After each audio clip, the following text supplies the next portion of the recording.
Les 6 jours de Paris ont évolué depuis que Paul Morand en chanta les nuits. Afin d'animer la lutte, de combattre les ententes possibles, les équipes sont nationales et formées de 3 champions. Les dernières heures sont acharnées, mais l'équipe Ockers, Van Sinbergen, Gosselin favorise très ouvertement les Australiens Patterson, Arnold, Mockridge aux dépens de Saint-Plébène, Forlini, Godot. Durant 6 fois 24 heures, les écureuils ont roulé. La déportation par les Britanniques de Monseigneur Makarios, leader de rattachement de Chypre à la Grèce, a provoqué, tant à Chypre qu'à Athènes, un immense sursaut d'indignation. Des manifestations violentes se sont déroulées et la police a dû intervenir en force pendant que les manifestants s'en prenaient aux enseignes rédigées en langue britannique. Pour la 24e fois depuis 1801, la France connaît les joies du recensement, les joies et les angoisses. Et comment inscrire une localité lorsqu'on compte parmi les gens du voyage ? Et comment indiquer une rue, lorsqu'après tout, on n'a qu'un pont?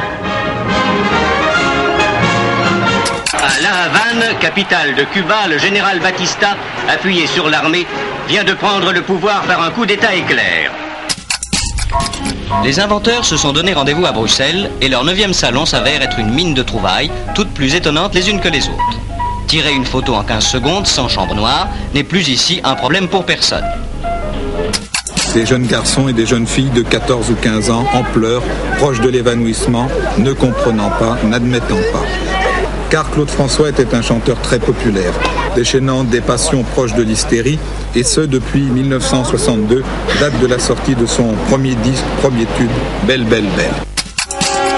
Venant de Belfast, un appareil du type Tudor qui ramenait en Angleterre les supporters de l'équipe galloise de rugby s'est écrasé au moment d'atterrir sur l'aérodrome de Cardiff.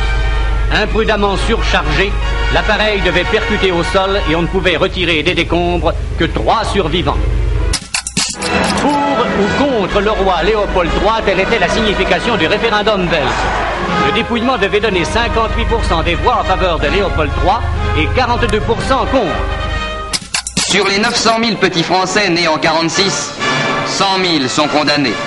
Contre ces périls qui menacent dans tous les petits l'avenir même du pays, la Croix-Rouge française mène une lutte de tous les jours.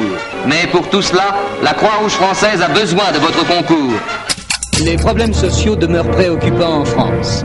Transportés par 360 véhicules divers, 2000 ouvriers des mines de fer de Lorraine ont participé à la marche sur Paris. Cette démonstration destinée à alerter l'opinion publique aura constitué la manifestation la plus spectaculaire de la grève des mineurs qui était entrée dans sa 3e semaine.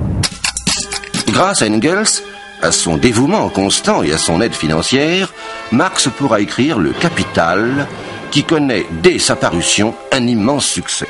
Karl Marx a voulu se faire l'apôtre d'une autre révolution, la révolution sociale.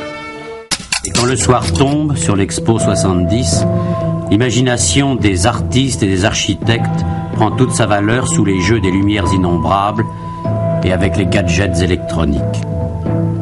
Puisse le monde comprendre alors ce qu'a voulu être la leçon d'Osaka, il n'y a pas de progrès sans harmonie.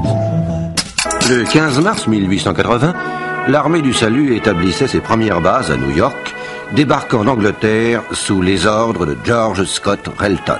Le premier salutiste s'implantait sur le sol américain 15 ans après la fondation par le Britannique William Booth de cette organisation, dont l'objectif était de répondre aux besoins physiques et spirituels de l'humanité.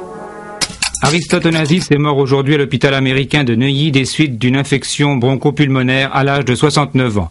Octobre 1968, Onassis, heureux, se remarie avec Jackie Kennedy. Né en 1906 à Smyrna, le négociant en tabac puis l'armateur débutant de 1931 établit sa fortune sur une tactique, l'élimination de la concurrence par l'obtention de contrats d'exclusivité ou de quasi-monopole.